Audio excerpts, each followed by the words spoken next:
The views expressed are solely those of the speaker and not necessarily those of Paltalk.com, AVM software, or its advertisers.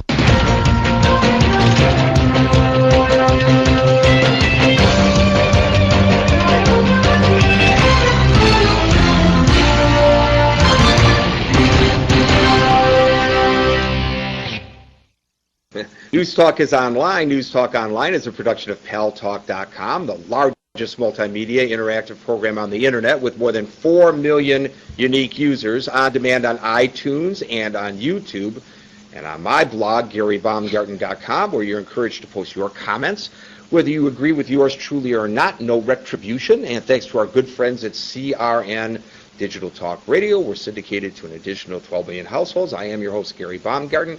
Welcome to the show, and I like to give Boaz Frankel heart palpitations, so I decided I'd shut down the computer just before the show started and come back on as he introduced me with the theme music. You know, you got to do it just to keep him on his toes. It's the worst thing you can do to a producer, Gary. I know it is the worst thing you can do to a producer.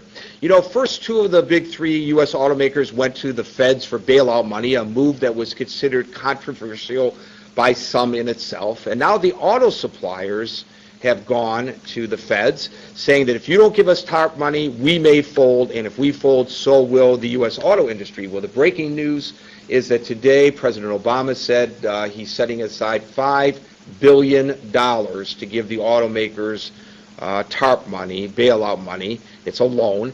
Joining us on News Talk Online on Paltalk.com to talk about why the auto suppliers need that bailout money is Tom Spillane. He is a partner and Automotive Industry Team chair with Foley and Lardner in Detroit, and he actually helped draft the proposal that went to the federal government. Tom, welcome to News Talk Online on Paltalk.com. Thank you, Gary. Well, it's a pleasure having you here. As I understand it, I always said, as we were discussing the bailout issue for the big three, or the two of the big three, GM and Chrysler, that if any one of those automakers were to fold, it would affect the auto suppliers. It's not just the Ford, GM, and Chrysler who would rely on that. The auto suppliers would rely on that. Right. But I think maybe the dog really isn't wagging the tail. The tail is wagging the dog here because and I didn't even stop to think about it. I'm well versed on what happens here in Detroit.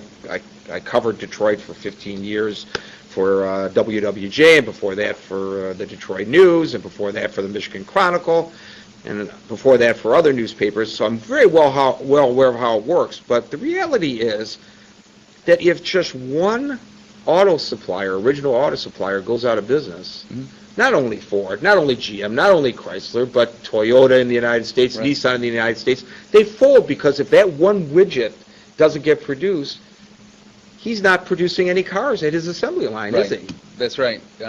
What's happened over the years is as the car manufacturers have really outsourced a lot of the supply, you're at the point where about 70% of all parts in a car are coming from outside suppliers. So in the event that a supplier can't supply one critical piece as small as, you know, like you said, a widget, they won't be able to produce the car. Hey, so, one door handle and right, the car, you can't sell the car with those right, door handles, yep, you know, yep. So if they, now as I understand it, the auto suppliers, the original auto suppliers are in really dire straits because back in December and January, because of the downturn in the auto industry, because of the downturn in the economy, they basically had a holiday. The auto industry shut down, more or less. They did. So now they're shutting down. They're not putting in the orders.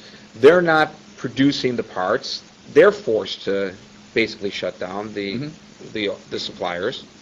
And then when they finally got revved up, they're not producing still as many units as they have in the past. Right. Yeah, that's a big factor. What happened back in end of December and all the way through January is you had a complete shutdown. So as they're now collecting their receivables from the parts that they sold in December, those are collected pretty much by now, early March, and now they don't have any cash flow because the parts that they start selling in February and March will get paid 45 days later.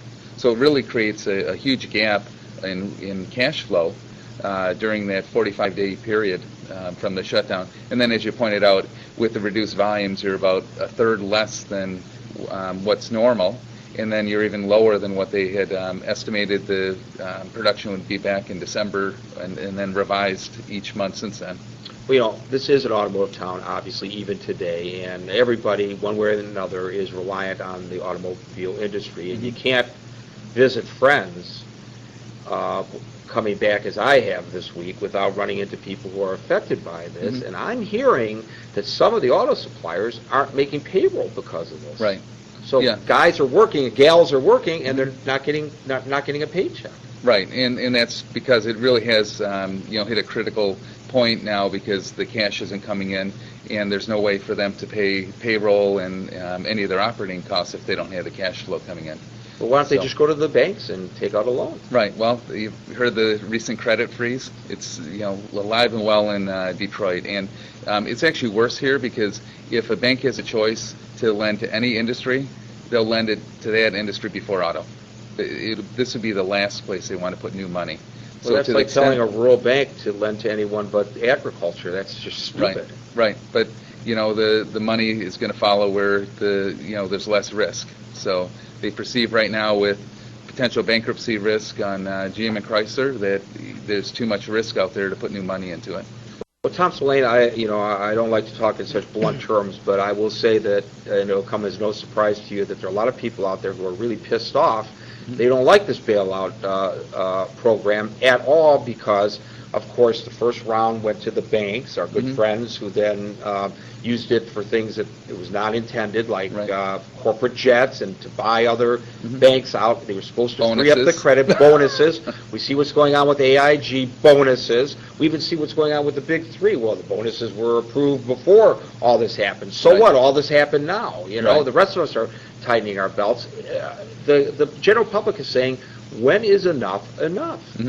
That's a Yep. tough sell for you, I would think. Right. Yeah, that's critical.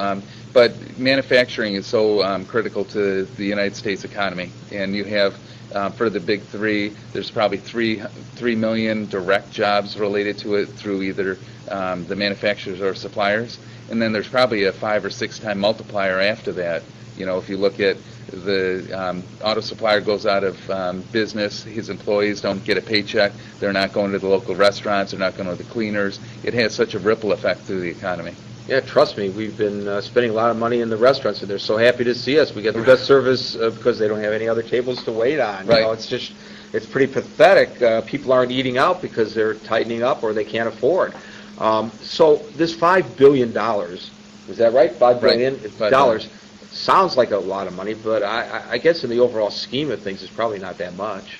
Yeah, everything has to have a B behind it, otherwise it's just chump change these days. So $5 billion, a couple of years ago might have sounded like a lot. Now, when you look at the magnitude of the issues and the fact that there just really isn't any credit available out there for